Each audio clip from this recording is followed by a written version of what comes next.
De l'évoquer, de l'analyser même ce résultat de ces législatives avec vous, Anthony Sfez, bonjour. Bonjour. Merci d'être avec nous sur le plateau de France 24. Vous êtes Merci à vous. attaché d'enseignement à l'Université Paris 2 Panthéon-Assas. Mélina vient donc de nous donner les tout derniers éléments, derniers développements. En se basant sur son récit et sur votre analyse, l'Espagne aujourd'hui est-elle ingouvernable ? L'Espagne est ingouvernable et elle l'est depuis en réalité 2015. Il y a deux facteurs qui sont au cœur de cette ingouvernabilité. C'est d'abord, on l'a dit, depuis 2015, l'émergence de forces politiques alternatives au PCE et au PP, la fin du bipartisme, la montée du multipartisme. C'est un premier élément, mais ce n'est pas le seul. L'élément au cœur de la crise du gouvernement en Espagne, c'est clairement la question territoriale. C'est la question nationale qui a un impact décisif sur un système politique, un système gouvernemental qui a des implications forcément sur la stabilité constitutionnelle, qui jusqu'en 2015 marchait plutôt bien et qui marchait en réalité sur non pas deux jambes mais sur trois jambes. Il y avait les deux partis, le PP et le PSOE, mais ces partis s'appuyaient, un peu comme nous sous la Troisième et la Quatrième République, constamment sur une force alternative qui venait renflouer un peu les majorités, qui étaient les nationalistes. Les nationalistes catalans étaient des forces d'appoint à la gauche et à la droite. En 96 pour Aznar, en 2004 pour Zapatero. Donc ils avaient besoin de ces forces-là. Et depuis la crise catalane, ces partis sont devenus en quelque sorte infréquentables et ils monopolisent en permanence, c'est le jeu électoral, une vingtaine de sièges qui deviennent donc inutilisables pour former des coalitions. Donc ça, c'est le premier facteur de déstabilisation. Et le deuxième, c'est que ça crée des animosités extrêmement puissantes entre les partis nationaux eux-mêmes. On parlait de la coalition éventuelle entre le PSOE et Ciudadanos.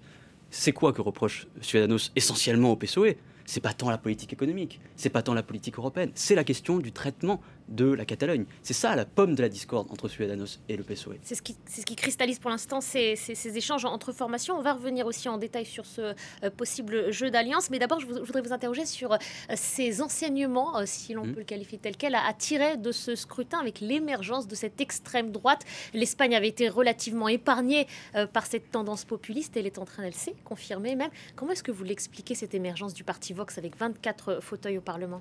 Quand je vous disais que la crise catalane... C'est aussi cette crise catalane qui peut l'expliquer ? Quand je disais que la crise catalane est un des facteurs de stabilisation du système politique espagnol, Vox est une création en quelque sorte de cette crise, émerge du fait de cette crise. Alors évidemment, il y a d'autres éléments. Il y a la crise migratoire, il y a un peu d'euroscepticisme, même s'il est extrêmement faible en Espagne. Donc des éléments qu'on retrouve dans toute la démocratie européenne. Mais le vrai facteur qui a entraîné cette montée de Vox, c'est la question, comme de Ciudadanos d'ailleurs, c'est la question territoriale, c'est sur ça qu'il joue. Alors il y a un autre aspect qui est très original d'ailleurs, qu'on ne retrouve pas vraiment autant dans les autres extrêmes droites européennes, qui est la question de l'antiféminisme, de la lutte contre le féminisme, quelque chose de très radical chez Vox, parce qu'en Espagne, c'est vrai qu'on a un pays qui est un pays très catholique, encore un pays catholique, qui a eu des politiques très progressistes en ce qui concerne les femmes. Ils ont adopté, et même sur la question sociale, adopté la loi pour le mariage pour tous bien avant la France, des lois anti-avortement pour l'avortement assez tôt, etc.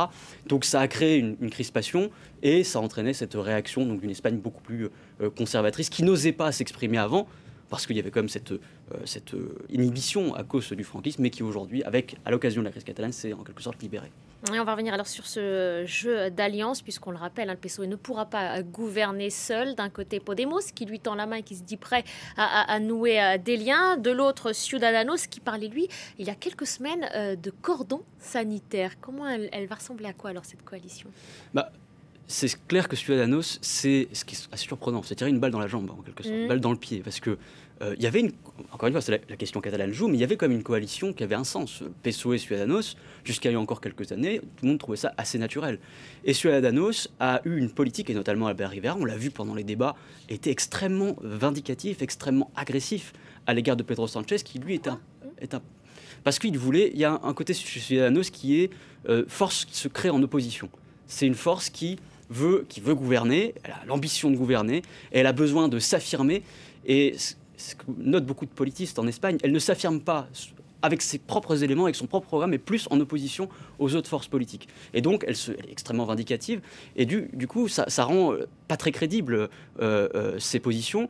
Et surtout, il faut quand même rappeler que Rivera avait dit en 2015 qu'il ne s'allierait ni avec le PSOE, ni avec le PP, et finalement, il a tenté une investiture à la fois avec le PSOE et ensuite avec le PP. Donc il a beaucoup affirmé au cours des élections précédentes. Est-ce qu'il va maintenir sa position ? Je ne sais pas. Vous posez des conditions ? poser des conditions, sur des garanties sur la question catalane. C'est une possibilité, mais bon, ça n'a pas l'air de réjouir ni Rivera, ni en réalité les militants socialistes, parce qu'on a entendu, lorsque Pedro Sanchez s'est rendu pour fêter la victoire avec les militants qui disaient non, Rivera, non, pas Rivera, pas Rivera. Donc personne n'a l'air de vouloir de cette alliance. C'est deux partis qui se sont combattus assez ardument pendant la campagne.